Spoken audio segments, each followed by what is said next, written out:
I am Master Chief Petty Officer of the Coast Guard, retired Skip Bowen, and current Surface Navy Association East Coast Vice President for Enlisted. Today I'd like to talk about the Surface Navy Association. I would like to encourage all sailors and Coast Guardsmen to join this organization. It supports the sea services and helps keep them strong. In addition, I'm personally drawn to the Surface Navy Association because all of the professional development and mentoring opportunities. I think that is key to getting ahead in your careers in the service. So please check us out at www.navysna.org. You'll be glad you did. Thank you. Well, that was a great video. It makes me want to go back and rejoin the Coast Guard. I spent my first 12 years in D7. Somehow I took a wrong turn on 95 and got out of there, but makes me want to go back. So Admiral Jones, you're live with the slides. I would love to hear what's going on presently in D7. Wonderful. Hey, Master Chief, thanks so much for the introduction. It's an honor to speak before my esteemed colleagues of the Surface Navy Association. I'd be remiss if I didn't acknowledge that we all have those who have been displaced or otherwise affected by Hurricane Laura in the forefront of our minds. And District 7 has deployed aircraft, air crews, and mechanics, along with aids to navigation teams and boats to the Gulf Coast to assist as the impacts of the storm unfold.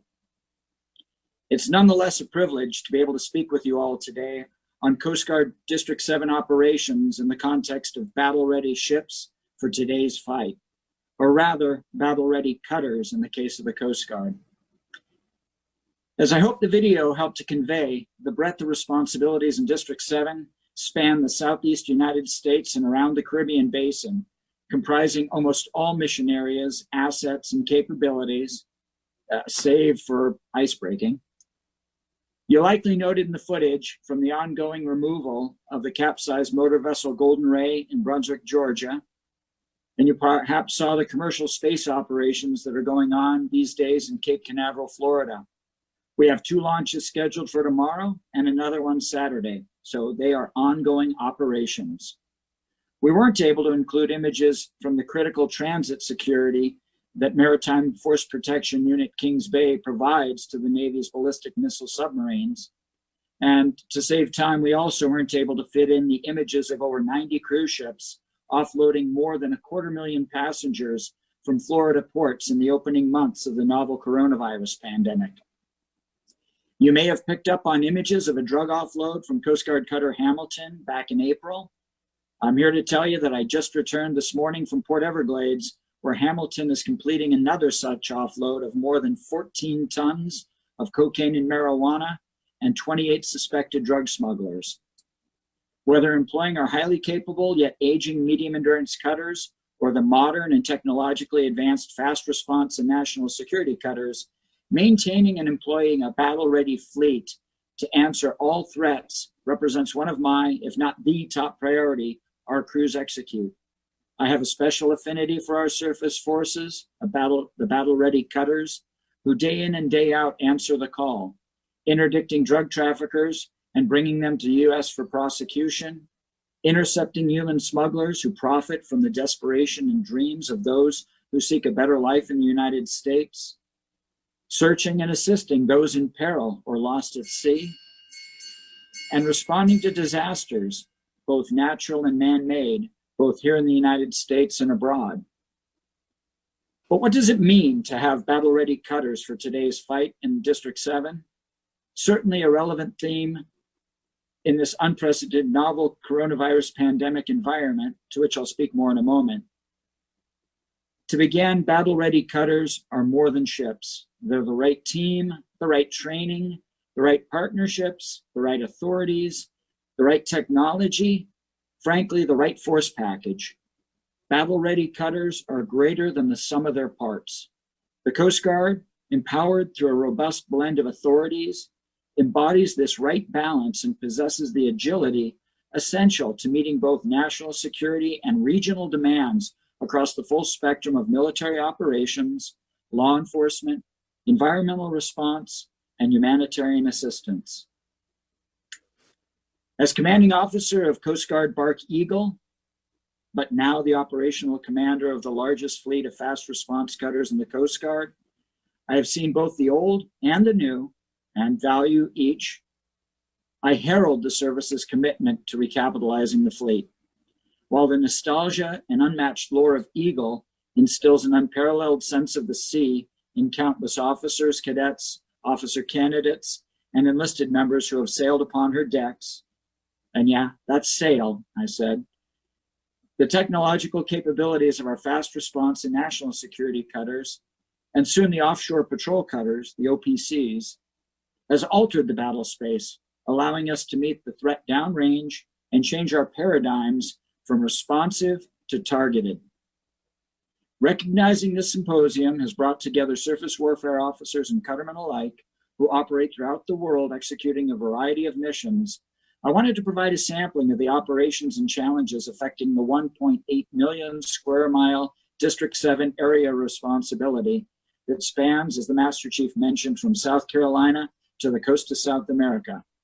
Challenges that mirror those around the world, as well as many that are unique to the U.S. southeast border and the nations of the Caribbean.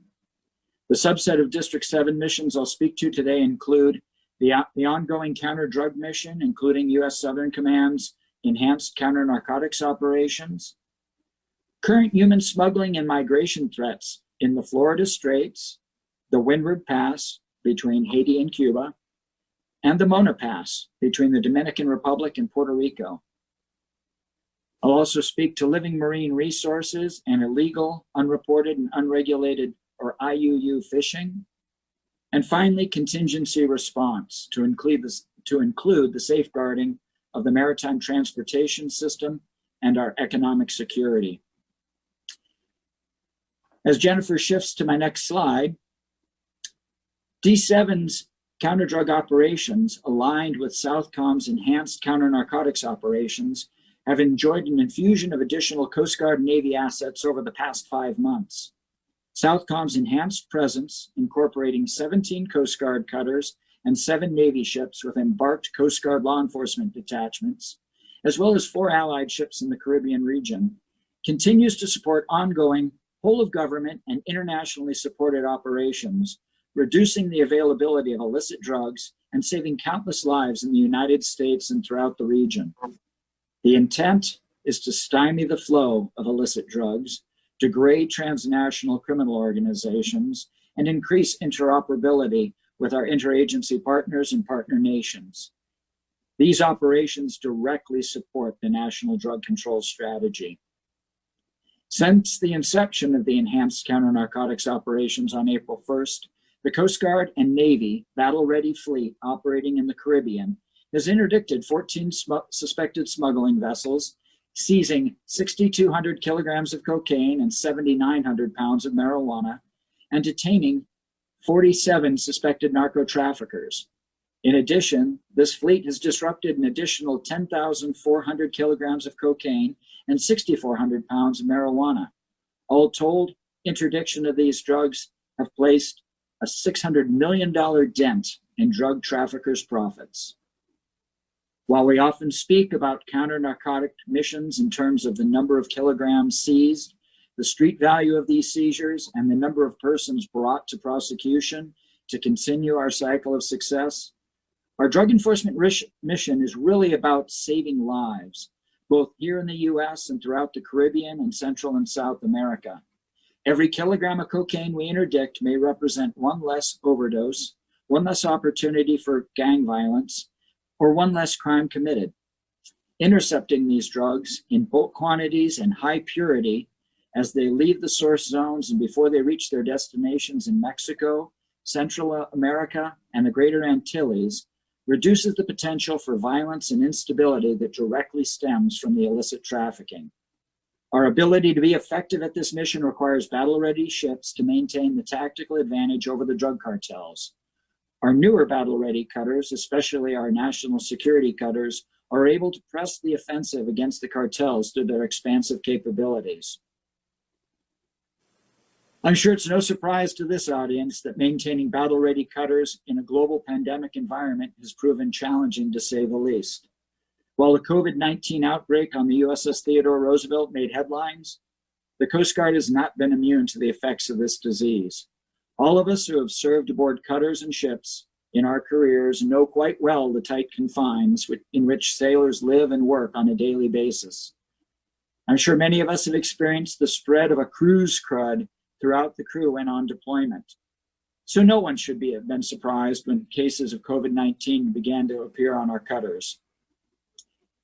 Like the Navy, the Coast Guard has taken preventative measures to keep this illness from taking hold of entire crews, keeping members in quarantine for a period of time before departing on a patrol, and wearing personal protective equipment, PPE, while underway. Despite the pandemic, however, our adversaries are not resting. We must remain battle ready to continue our operations. By outfitting our boarding teams with the proper PPE, we continue to intercept and apprehend drug and human smugglers in this pandemic environment with great success. And our diligence to remain battle ready does not end at the end of the prosecution. Does not end at the interdiction. Our crews are continually challenged to prevent the introduction of COVID-19 onto their battle ready cutters during the custodial care of drug smugglers and migrants. We're asking a lot of our crews right now in this COVID-19 environment, no different from our Navy counterparts. Our crews are going 40, 50, and even up to 70 days at sea between restricted port visits, yet they're maintaining their battle readiness to conduct operations in this global pandemic. This is a tremendous personal sacrifice for the benefit of our nation, one for which we cannot lose sight. At this moment, this is what it takes to remain battle ready. Shifting away from counter-narcotics into our next slide, COVID-19 has also raised the stakes on the ever-present threat of maritime migration. Thankfully, we have not had to enact operational plans that would have necessitated our collective surface fleet to mobilize under the Homeland Security Task Force Southeast umbrella in order to counter a full-scale maritime mass migration. We continue to closely watch and have maximized our deterrent presence in the region to show overt presence with our surface assets strategically positioned near departure points. This has been crucial to combating any false assumptions that because of COVID-19, the Coast Guard had somehow abandoned its post. We are indeed ready to meet the challenge, and would-be migrants and smugglers alike have taken notice that our ships and aircraft are still on patrol. We remain vigilant on this front alongside our Department of Homeland Security and international partners, especially the United Kingdom, who thankfully has flight deck capable ships in the region.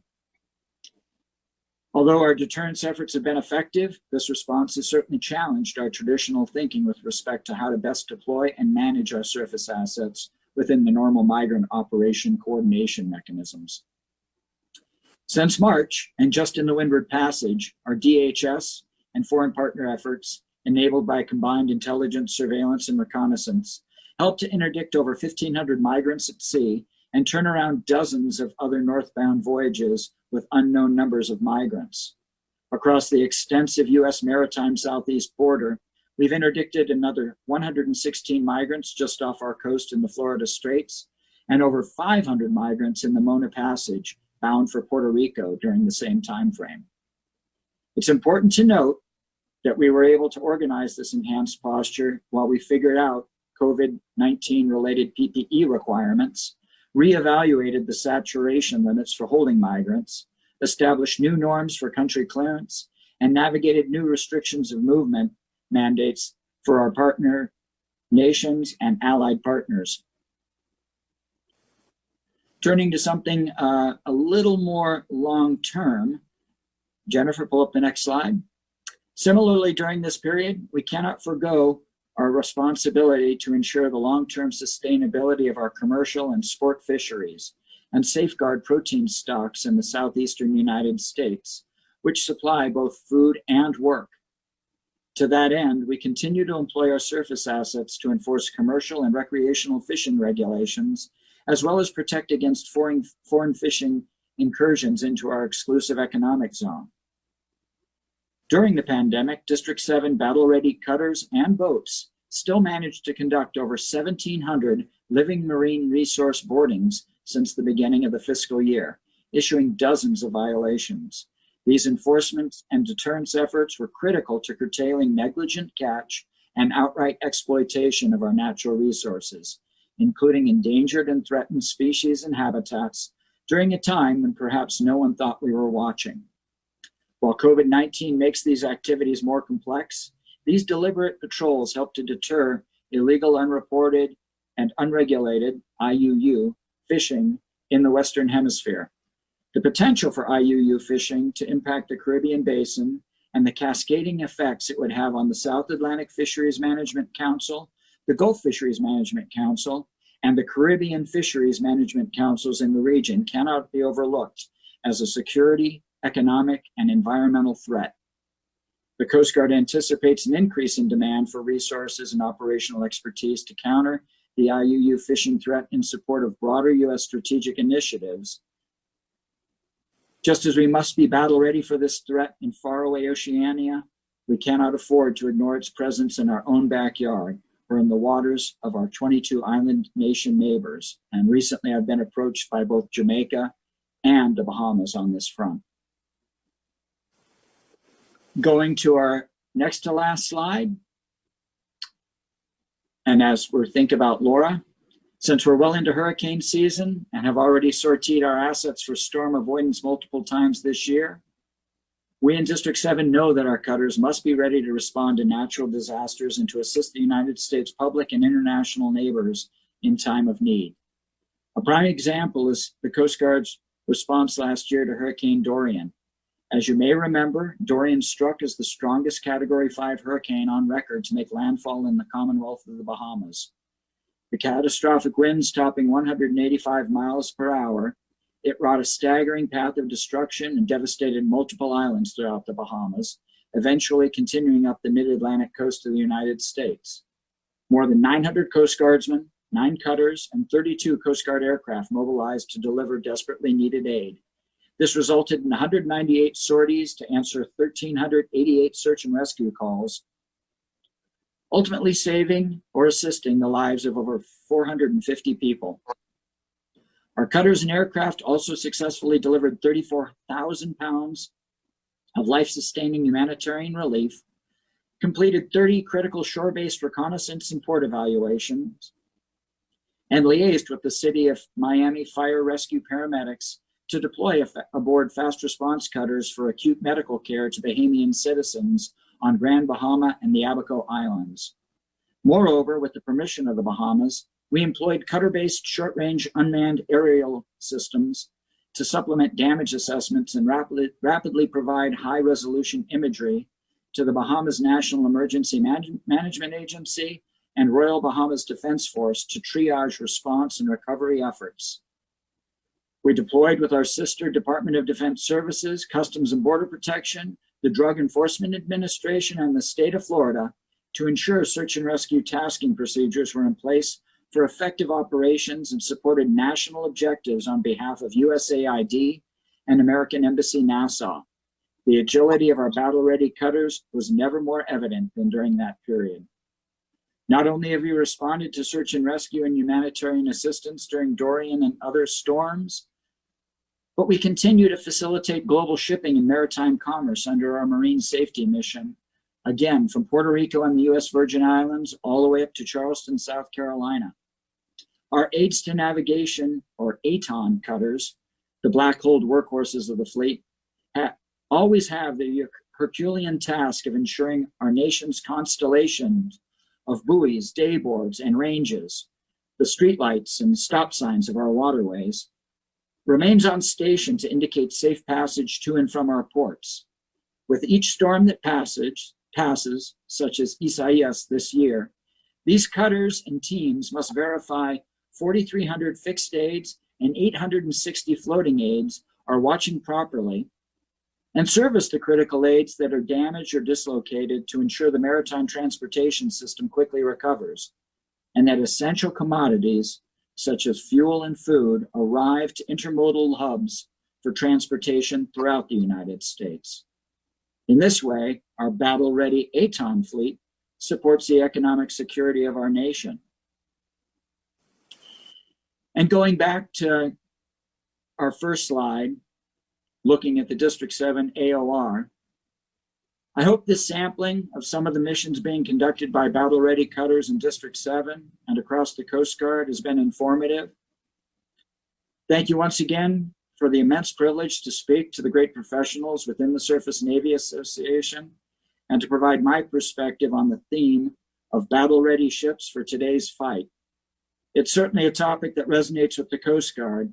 To be battle-ready is to be always ready. Semper Paratus.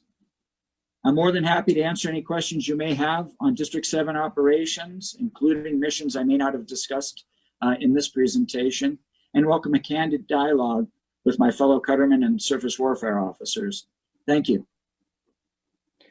Well, that was amazing. And I was going to say just another day in District 7, but clearly it's more difficult, complex, and dangerous than ever before. So my hat's off to you, sir, and all the crew in District 7 that work to keep the United States safe every day. You mentioned, I think, like 22 nations that your District 7 operations touch really at any given moment. That's got to be a lot different than some of the other districts. And I love all the districts in the Coast Guard, but I have a special place in my heart for District 7 because it is the breadth of missions across District 7 is so amazing. How does that change? How can you even focus on that much, sir? Hey, it's a great question, Master Chief. I mean, it's something we invest in, but it pays back dividends. We really, as you know, within the Caribbean Basin and Central and South America, we have an unprecedented number of bilateral agreements with the nations there, including some of the leading nations throughout the Caribbean, such as Jamaica, Trinidad and Tobago, the Bahamas, Barbados. And those agreements allow for us to both train and operate together, sometimes carrying ship riders, other times working together, even allowing U.S. assets to enforce the laws of foreign countries. And so it is a constant game of staying in close contact with those other countries and looking for opportunities to operate together. One of the things we have been doing over the last 2 years, where a lot of our agreements have focused on counter-narcotics, migration, and search and rescue. We're looking to expand those to include combating transnational organized crimes. We have several countries that are concerned about the flow of weapons and bulk cash from the U.S. into their island nations, and also to include IUU fisheries, especially for archipelagic states like the Bahamas and Jamaica. That's fantastic. And you mentioned different MOU. Do we still have joint operations, large-scale joint operations with those countries that we work with? Absolutely. And that's where having Southcom as a local and very strong partner helps, because we're both able to tie in with Southcom's key leader engagements and a lot of their capacity building that they do. And then we're able to organize several, usually somewhere between 20 and 30 operations with the Windward Islands, the Leeward Islands, the Dominican Republic, Jamaica, in the course of a given year. And those we either coordinate here out of D7 or, not surprising, out of San Juan through Sector San Juan's captain of the port. Maybe some folks that are long-term members of SNA may remember GANTSEC, which is now Sector San Juan. They take care of a lot of the operations toward the eastern side of our AOR. Now, you mentioned Southcom. You know, a few years ago, I was sent to a presentation in Washington, D.C. Then the Southcom commander, brand new Southcom commander, was speaking, and he went through this long presentation, a lot of slides, and I thought, that is a D7 brief. It was almost like it was definitely D7 ops. Southcom ops are D7 ops in many ways. And so how does that work? Your relationship with Southcom and GIADF, are you guys partner hand in hand pretty much with that, right? It's an excellent relationship, one that you're well aware of, and we're constantly working at the tactical level. We work very closely with JADF South, obviously, in the prosecution of any drug interdiction JADF South starts with having operational control, or tactical control of the assets for the detection and monitoring portion. And then here in the Caribbean, when it moves to the interdiction portion of the boarding, that's where it shifts over to District 7. And so that stays very tight. And I would say that one of the things we're constantly working on is improving our real-time coordination with JADF South so that those parts of the AOR that are not nearly as hot in terms of large drug loads, especially like the Florida Straits area, working to make sure that we're both seeing each other's operational picture so that the assets that they have, their detection and monitoring, help us with some of the intercepts that we want to make happen in the Bahamas through Operation Bahamas Turks and Caicos, OPBAT, as well as those that literally are crossing from the Bahamas to the east coast of Florida. And that's pretty exciting. I always enjoyed that part of the mission set down there. The international element and the engagement with the DoD commands. So you mentioned FRCs. The fleet is much more mature now. We have 18 of them, 6 in Puerto Rico, 6 in Key West, and 6 right there in Miami. How are FRCs working out for the 7th District now that they're all there and they've been operating a while? They're fantastic assets. They're very capable, but we do want to use them as interceptors and pouncers. And so we're always looking for the best way to provide maritime patrol aircraft and intelligence to make sure we've got them in the right spot to intercept the cases as they come across. Very capable crew. It's not a 110. It has over twice the tonnage of a 110. Its endurance well beyond what a 110 can do. Far more comfortable for the crew, and having that stern-launched small boat allows them to do intercepts. And as we were discussing earlier, we're looking for ways to provide airborne use of force so that we have a similar force package to what you see in the deep Caribbean or Eastern Pacific to allow the AUF to combine forces with FRCs to successfully prosecute cases that move across the Central Caribbean from the north coast of Colombia and Venezuela to the south coast of Puerto Rico and the Dominican Republic. Yes, sir. And you also mentioned those aids to navigation cutters. They are workhorses, but many of them are very old.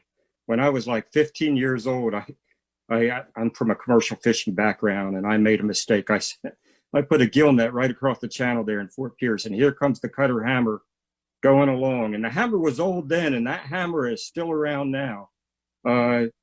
I would imagine that you're looking forward to the Coast Guard recapitalizing those cutters. Absolutely. I mean, when you think of what a 225-foot WLB can do compared to the 180s that they replaced, you're having the chance for the Waterway Commerce Cutter to come along and get after the construction tenders and the river tenders. Great opportunity. That's also one that's going to help us be able to continue to improve the diversity aboard our ATON cutters, because as you mentioned, I think that the queen of the fleet, she's well over 65 years old. And when she was built, air conditioning was not something that she was going to have. And certainly being able to accommodate both women and men was something that wasn't even envisioned at the time. Yes, sir. And just for the audience sake, the hammer did not wrap up that gill net that day. So if it had, it would have been the end of a short career. I may not have ever joined the Coast Guard. But the Coast Guard absolutely needs that fleet. It's very important, and it's very important to the nation. We have a Katrina. We have something like Hurricane Laura. The waterways can absolutely, the ships sink in the waterways. They need to be cleared. They need to be buoys need to be put back out, day boards and markers. Those ships are absolutely extremely important to the country. And I don't know that the country really understands what the Coast Guard does with those vessels. So let's see. So I was down in Key West just last week, actually. And it was interesting because I went to Sector Key West. Was visiting one of the FRCs. And then I came back up. I stopped at one of the stations. I was actually stationed twice at Station Marathon during my career, so I don't miss a chance to go by there. Station looked great. The crew looked great.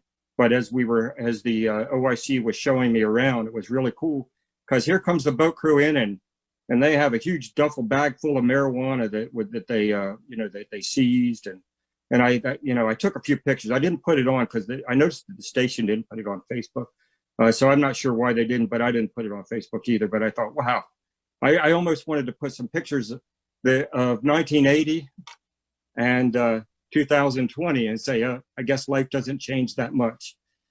So you also have Coast Guard stations within District 7. What is their role, and how does that, of course, intersect with the cutters? No, a great question. To finish on your last thought, right now, Maple and the Joshua Appleby, those two buoy tenders are literally steaming from Key West and Tampa, respectively, to get over to the landing site of Laura to check on those channels, to check on those aids to navigation. So they're in action right now, and I'm hoping the seas aren't too bad for them.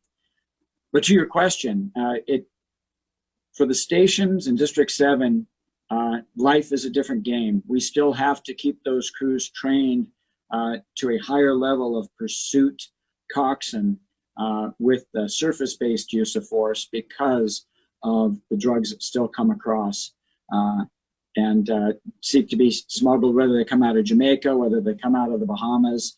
Sometimes they come as mixed loads, especially in the Mona Pass with both migrants and drugs. So those boats have to the crews have to stay qualified. And as you can imagine, in a COVID environment, as they do their training, where you have one Coast Guard boat being the Coast Guard and the other one being the opposing force or the bad guys, they've got to be very careful because we try to keep the crews as separated as we can. So if one crew gets infected, we don't lose the whole station. But they're continuing with that training so that they do have the ability to intercept and stop a vessel that's coming into the shores, and who knows what they're bringing in. We know that the vector money drives a lot of things, so we see a lot of drugs coming in. We have human smugglers who get paid to bring folks across from the Bahamas and from Cuba, but we don't know what else they could be bringing in. Bad actors, special interest aliens. So having that capability, as you meant, Master Chief Sparks down at Station Marathon, she's got to keep her crews ready to go to intercept whatever comes across the Florida Straits. Yes, sir. I was actually on the front end of that back in 2004 to 2006. I was in Master Chief Sparks' position. And, for the audience, this is high-speed boats at night, dark, all types of environmental conditions. And you're going almost 45, 50 knots, boat to boat. And your crew is literally shooting out the outboards of these vessels. And you have to do that in a way that, of course, you don't want to, if it's human smuggling, you don't want to hurt any of the people being smuggled. So it takes precision and it takes a lot of training. I'm proud of your coasties down there that are still working that mission, sir. We have just a few minutes left. Sir, one question I had, I know that you're a huge proponent of the Surface Navy Association. So I'm all in with SNA. I think this professional development mentor, the focus that the Surface Navy Association has on that is so important. Why do you think it's important for Coast Guardsmen to be part of the Surface Navy Association, sir? Hey, thanks for that question. I've been a member of Surface Navy Association since I was the executive officer on Cutter Forward, and Vice Admiral Hall convinced me to attend a luncheon and then to sign up.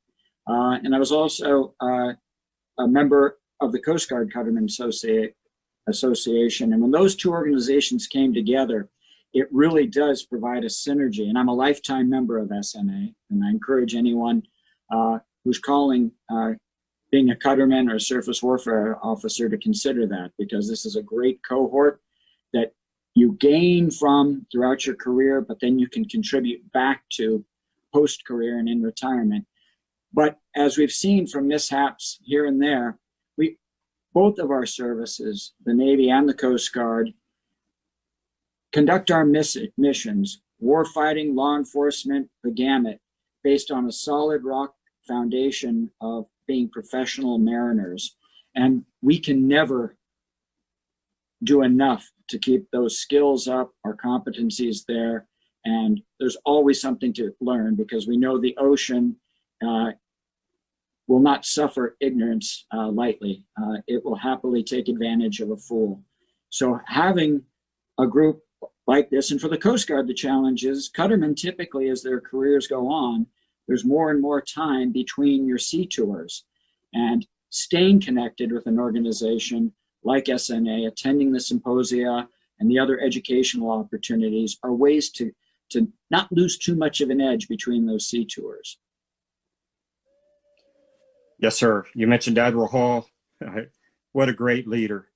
I knew I had made it as an E9. I was the CMC at headquarters. Phone rang, 6 a.m. I picked it up, stand by for the Atlantic Area Commander. He comes on and he says, Master Chief, what is your job description? Well, there's a long story that goes along with that. But I told him, I answered what it was really about. And then he hangs up on me. And I thought, wow, I've really irritated the Atlantic Area Commander. I guess I've made it as an E9. But he was a great man. And you know what? He actually apologized for that the next time I saw him a couple months later. But he wasn't frustrated with me. He was frustrated with Admiral Allen. So anyway, sir, this has been a great discussion. And we really appreciate your leadership for our nation, for District 7, in the Surface Navy Association. For those of you that are thinking about Surface Navy Association, please visit the website, www.navysna.org. This is a great organization. We want you to be a member for all of the reasons we've talked about. They support the sea services, but more than that, it's the mentoring and the professional development.